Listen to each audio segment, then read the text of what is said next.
Hello students, welcome to the answer writing program. Today we will be dealing 3 questions from GS2 International Relations, and the topic would be bilateral, regional and global groupings and agreements involving India and or affecting India's interest. So let's take an overview of all the 3 questions.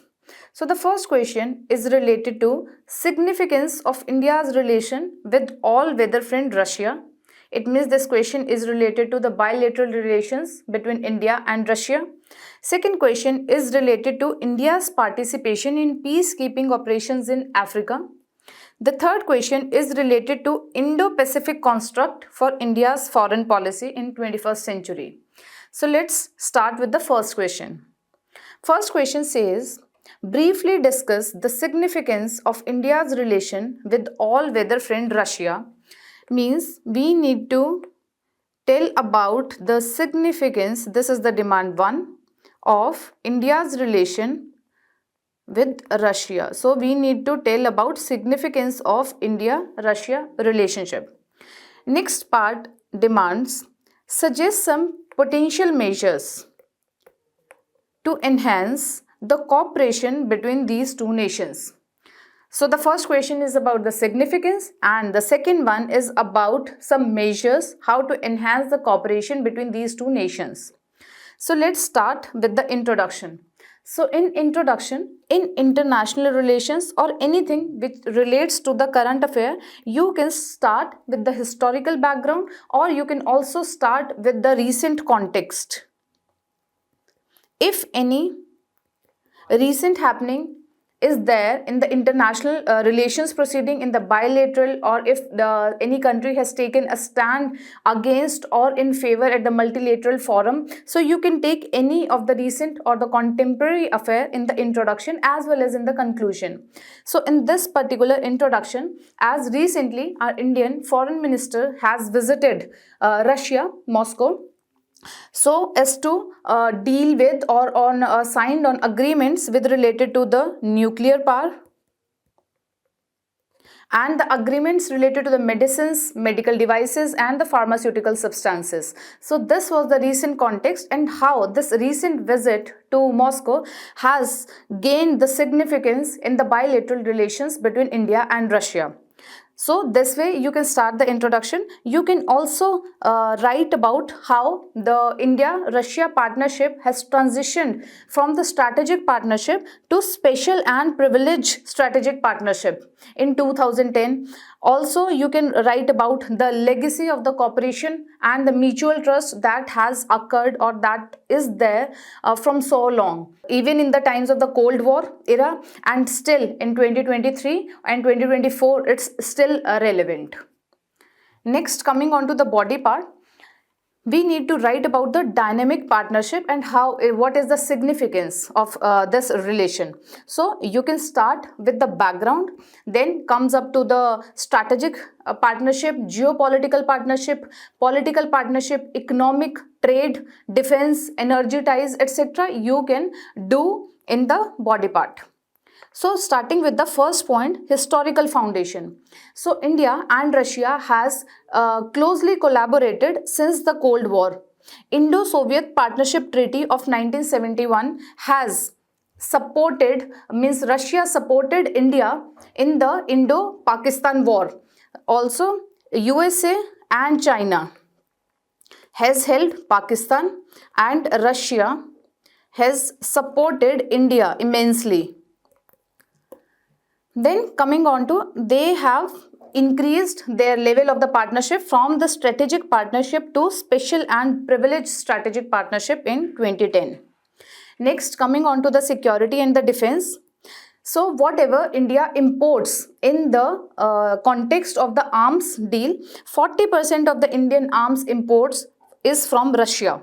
Earlier it was 64, now it has reduced to 47 because India is also diversifying its import as far as this defense deals are concerned. Next is about they are closely collaborate in the tri-services exercises Indra. So they are the regular services, trilateral tri-services exercise. Then comes India and Russia has collaborated in the joint military programs like BrahMos 5th generation fighter jet and Sukhoi. Next is about energy, how they have collaborated or cooperated in the energy era or the energy domain.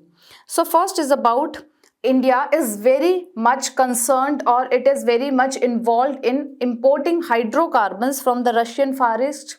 Next is about Kudankulam nuclear power plant. It is the India's largest nuclear facility in Tamil Nadu, and this is being constructed or established with the help of the technical assistance from Russia. Coming on to the economic collaboration, their trade and investment growth is there. We have seen the immense trade and investment growth as well. Then their bilateral trade targets surpassed 45 billion US dollar. We have targeted for 30 billion, but it has already been passed. But the issue or the challenge is like approximately 35 billion is only imports, and only 10 to 13 billion dollars is export from India. So this is the concern. Next is about the convergence of interests. As both of the countries have vision for the multipolar world instead of the bipolar or the unipolar. So one pole would be India, one pole is Russia. They are envisioning for this and a multipolar world, so that the energy and the power is not concentrated in the one major country or the domain. They also envisage or envision for the regional stabilities, regional cooperations, and against the terrorism. Next is about balancing geopolitics. Also, we have seen in the recent times only that how Russia has supported India in balancing China. Like we have seen the Galwan clash in the eastern part of Ladakh, and how Russia has organized a trilateral meeting followed that Galwan clash between, like, amongst India, China and Russia.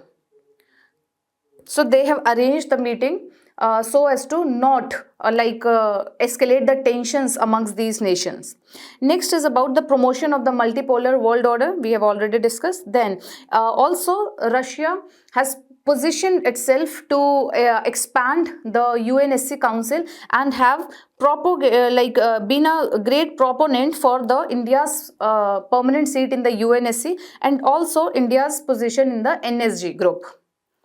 Coming on to the potential measures, like what we can take the measures to enhance this cooperation between these two nations. The very first is about military technical cooperation. So we should go beyond just importing and exporting of the arms deal and the defense deal. So what India is also doing, they are both the countries are jointly implemented in India the technological facilities, so that they can export these defense goods to the other countries as well.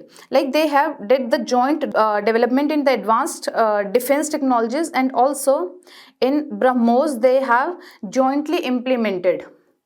Next is about trade and investment. So now there is a need to diversify beyond oil and gas. Now they should focus on the other domains like artificial intelligence, nanotechnology, quantum computing, etc.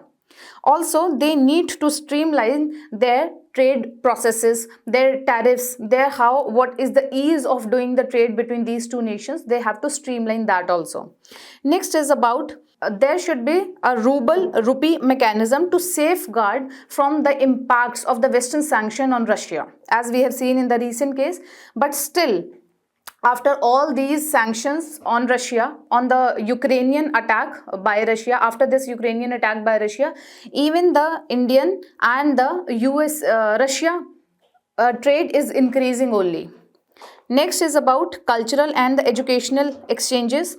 So we must explore other domains as well, like the student exchange, joint research program, etc. Again, we can collaborate on the Arctic cooperation.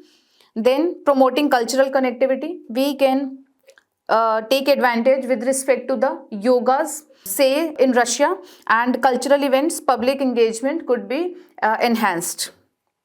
Next is about the conclusion. So what we can write in conclusion? Also, like we have written the some potential measures in the body part. So either you can write summary or you can write some way forward in a very brief, because we have already dealt with the potential measures in the body itself. So what we can write? We can write about we need to maintain the open communication on the global issues so that our friendship or our mutual trust or the this cooperation should not deteriorate. So we should engage with the other major powers as well, foster stability in the multipolar world order, and also you can write some sayings or whatever our great personalities from India, like recently our foreign minister has said something. You can write in introduction as well as conclusion. Like our foreign minister has said that geopolitics and strategic convergence will always keep India-Russia ties on a positive trajectory. So you can end with this quote as well. So this was the first answer. Moving on to the model answer. Model answer starting with the some brief background or the recent context, then significance, then potential measures, and finally conclusion. Let's move on to the second question. Second question says, discuss the challenges and opportunities for India's participation in peacekeeping operation in Africa, as there is a peacekeeping force of UN peacekeeping force, and India is a participant in this UN peacekeeping force. Means India, what is this UN peacekeeping? It means they provide military, civilian and the police personals to maintain or to safeguard the peace and security in the conflicted regions. Like wherever there is a interstate or intrastate issues are there, UN peacekeeping force goes there and tries to stabilize the governance process and maintains the good governance. So India has also participated in this, and from from the longer time, India has contributed approximately 2,75,000 troops in this, and recently India has approximately 7,500 to 8,000 troops in Africa. They are standing over there. So this is the context. Now the question is, we need to discuss the challenges and opportunities for India's participation in peacekeeping operation in Africa. So there are some challenges associated with the India's participation in peacekeeping operation in Africa.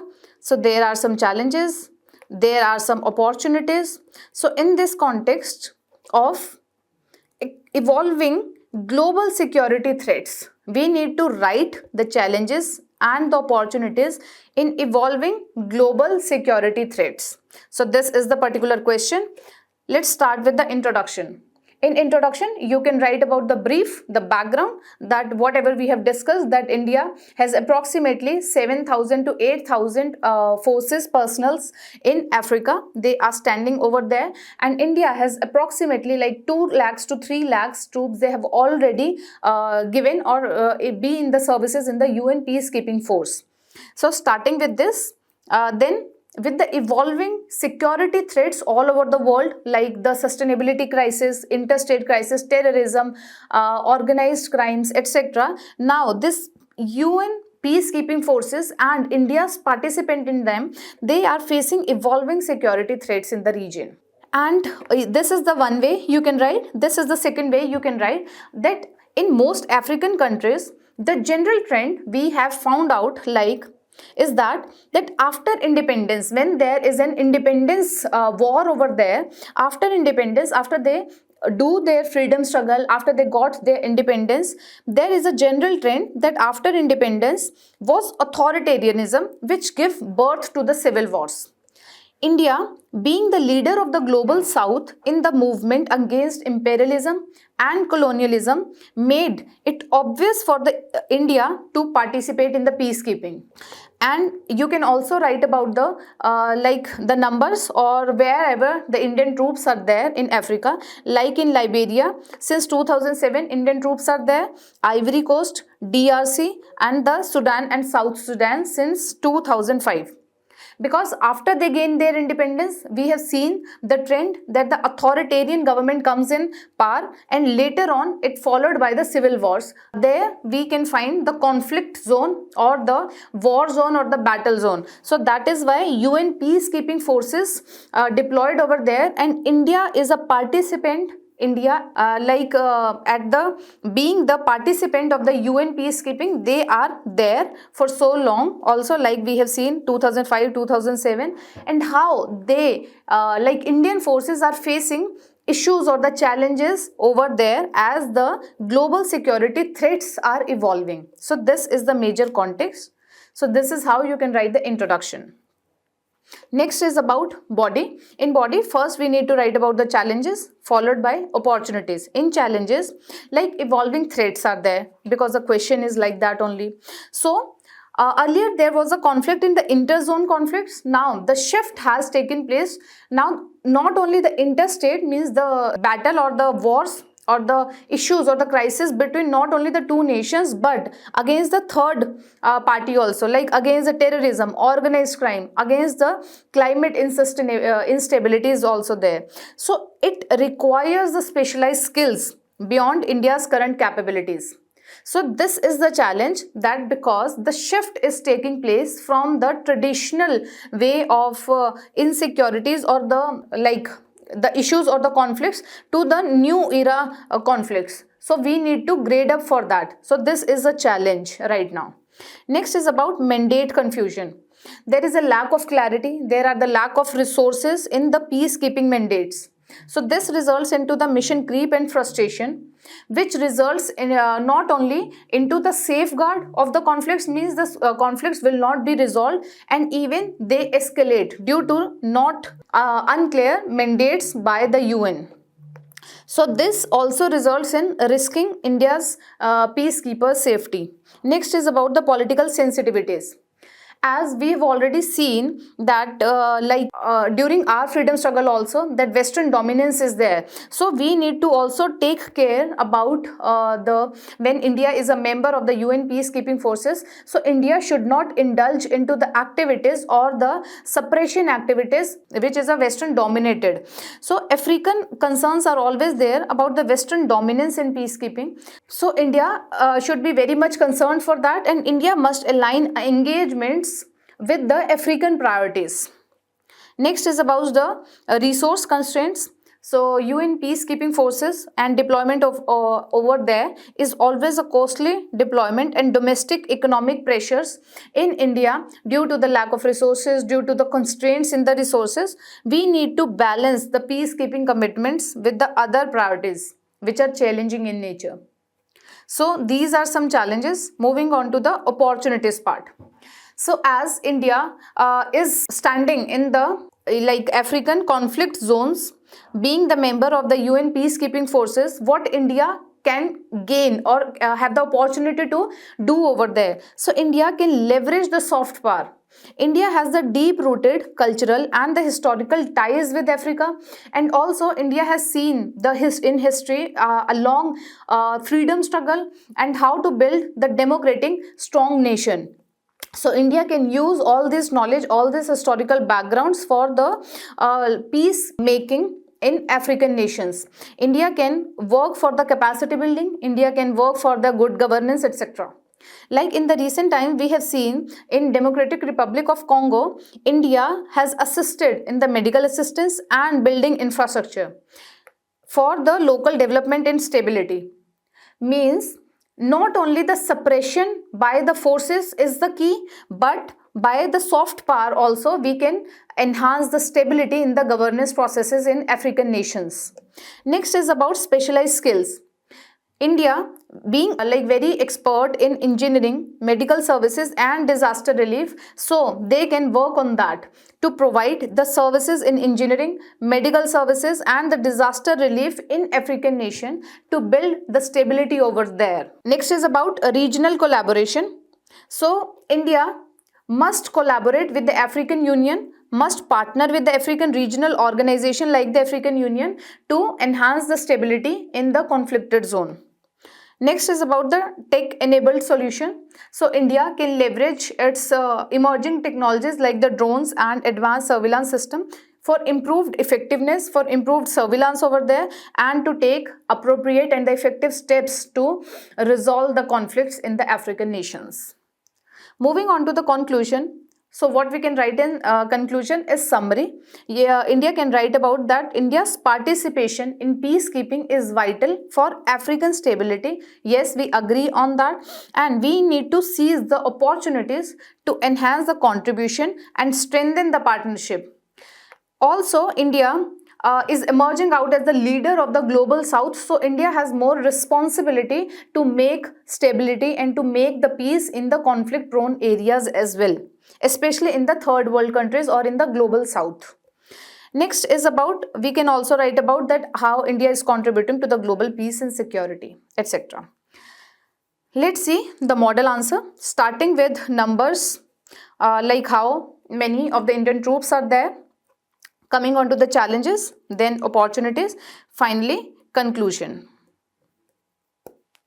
Okay, so moving on to the next question. Analyze the challenges and opportunities presented by Indo-Pacific construct. Means there is the concept known as Indo-Pacific, and how this Indo-Pacific as a concept or the construct, how it impacts the India's foreign policy in 21st century. So we need to again write down the challenges and opportunities. So in introduction, what we can write, we can start with the recent context, or you can write some definition of Indo-Pacific. That Indo-Pacific is a geopolitical concept that tells about the maritime region from Indian Ocean to the Western or the Central Pacific Ocean. And also you can write about how this Indo-Pacific as a concept or the geopolitical term is gaining importance in the India's foreign policy and the strategic outlook, and also in the diplomatic engagements as far as India is concerned. Next is about body. So we need to write down the challenges with respect to Indo-Pacific.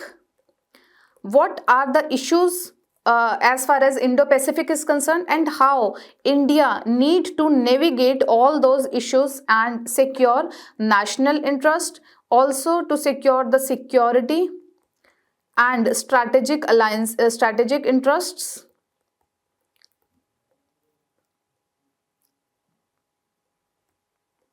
and the national interests, and to gain prominence in the global era, global arena. So this is the question. So the challenges with respect to Indo-Pacific, the first one is about the geopolitical competition. In Indo-Pacific as a region, this, if we can include that, this is ASEAN, this is Indian Ocean, this is Western and Central Pacific Ocean. So this is Indo-Pacific. So what we are seeing as a challenge is the geopolitical competition. If we see the Indo-Pacific region, there is a rising rivalry between the two major powers, USA and China. So there is an intense rivalry between US and China, and India has to navigate all through this rivalry without compromising the national interest. So how India will do this? This is a challenge. Next is about the border dispute and the maritime tensions. So we have seen that the South China Sea is a major issue prone region. There are the issues between the Philippines and China, Japan and China. There are the issues with respect to the maritime boundaries. So there are the competing maritime claims in South China Sea. So there are the security challenges with respect to India, that this requires delicate regional balancing. Next is about economic dependence and competition. So India has invested in this in the various regional domains, in the various countries as well, bilateral relationships also. So economic engagement in Indo-Pacific why India exposes India to disruptions, because India has invested in this particular region in the various domains, like in the defense exercises, in the trade deals, in the bilateral cooperation, in the regional cooperation. So if India has its finances invested over there, and if any issues in that particular area, like if there are any trade imbalances, if there are any geopolitical tensions, so this poses risks on the India's investment and the financial deals as well. Next is about the infrastructure development, because there are rising infrastructural developments through road belt and road initiative by China. So this has posed challenges for India to do the investment in these countries where China's presence is already there. Next is about the military modernization and the arms race. There is increasing a race for the military modernization and the arms deal. So again, we to be in the context, so to go get along with the time, we need to increase or enhance our military, Indian military modernization. Next is about the climate change and environmental risk. As all this region is major a climate prone region, so vulnerability to the climate change and environmental degradation, this area whole Indo-Pacific region. So there is a very much a need for the regional cooperation. This is required, but again conflicting priorities, different priorities are there, and the dominance of the one country may hinder this progress. So these are some challenges with respect to the Indo-Pacific. Next is about opportunities posed by Indo-Pacific for India's foreign policy. What are the opportunities? So India can gain for the economic growth and trade. India can leverage the economic partnership with as many countries. Bilateral relations India can boost up, or India can also boost its relationship with the regional groupings as well. So India can leverage more and more for the economic growth and trade. Next is about strategic partnerships. So India can leverage or strengthen its alliances with the like-minded nation like Australia, USA, Japan, like ASEAN. So India can boost its strategic partnership with these nations. Next is about maritime security cooperation. So India can enhance the naval capabilities through the collaboration from the different countries in this particular region. Next is about infrastructural development initiative. Again, India can participate in the connectivity project. India can counterbalance the China's increasing infrastructural development in these countries. Next is about HADR, humanitarian assistance and disaster relief. India is always India always acts as the first responder, and India is always act as a leader also when the humanitarian assistance and the disaster relief is there.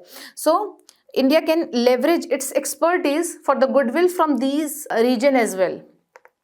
Next is about climate change cooperation. Again, India can boost or promote for the sustainable practices, like for the energy enhancements or energy cooperation, especially in the renewable energy project from these regions.